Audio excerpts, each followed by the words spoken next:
Previously, we explored the male side of the story, the stamen and pollen grain.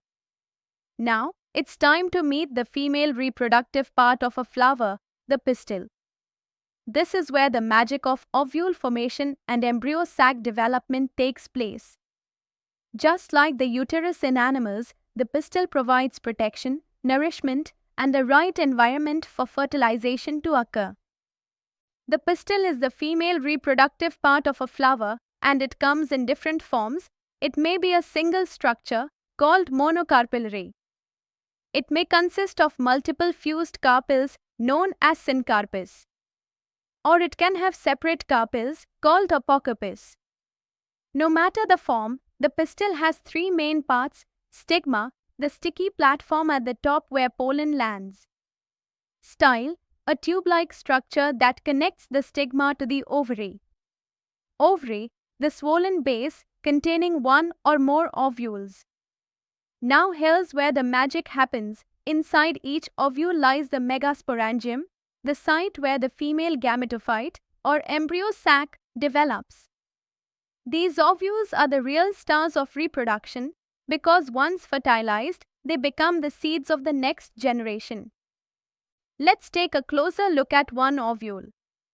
It's a small, oval structure attached to the placenta inside the ovary by a slender stalk called the funicle. The point where the funicle joins the ovule is known as the hilum, a kind of attachment scar. Each ovule is covered by one or two protective layers called integuments. These coverings leave a tiny opening at the tip, called the micropyle, the entry point for the pollen tube during fertilization.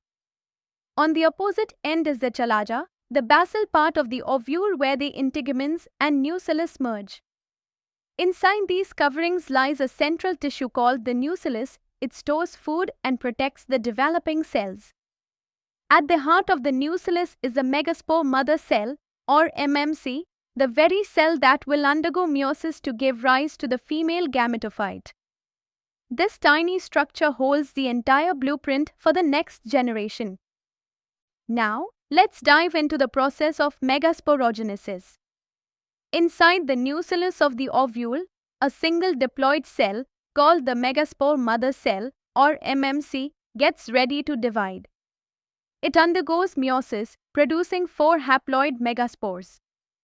But here's the interesting part: only one of these 4 survives. The remaining 3 degenerate and disappear. That one surviving megaspore now takes center stage. It undergoes a series of mitotic divisions to form the female gametophyte, also known as the embryo sac.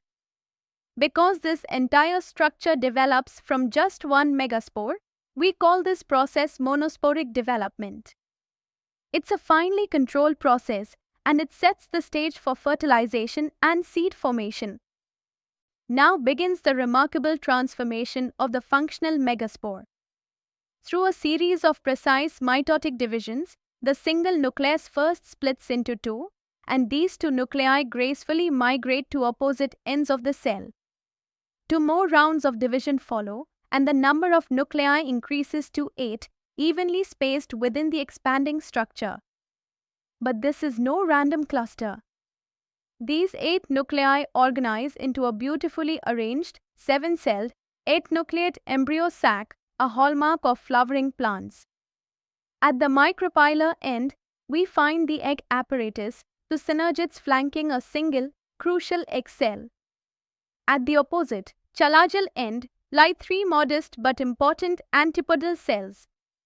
And suspended right at the center are 2 polar nuclei, sharing space in a large central cell, awaiting their moment in the process of double fertilization. Among the synergids, one carries a special structure, a guiding beacon called the filiform apparatus. Its role? To lead the pollen tube directly to the egg, ensuring the continuation of life. This elegant and intricate arrangement, perfected by evolution, is what makes the embryo sac the true cradle of the next generation. And now, within the calm sanctuary of the embryo sac, the most critical event of plant reproduction begins: fertilization. As the pollen tube reaches the ovule, it delicately pierces one of the synergids, delivering two male gametes, each with a specific mission.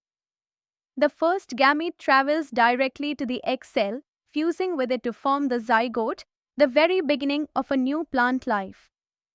The second gamete takes a different path.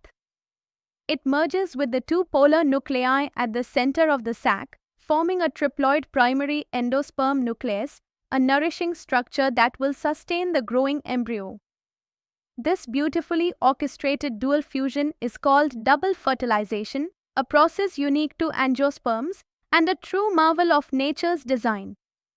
One fusion gives life. The other prepares to nurture it. Together, they complete the miracle of reproduction. Let's take a moment to reflect on this intricate journey inside the female part of a flower. At the heart of it all lies the pistil, where the ovary cradles the ovules, each one a hidden world, quietly preparing for life. Inside each ovule, a single cell sets forth on a remarkable path, giving rise to the embryo sac through the process of Megasporogenesis. This tiny sac, with its 7 cells and 8 nuclei, becomes the sacred stage for a process found only in flowering plants, the marvel of double fertilization. What we witness here is more than reproduction, it's a precision-driven biological symphony, ensuring continuity, embracing variation, and securing the very future of plant life on Earth.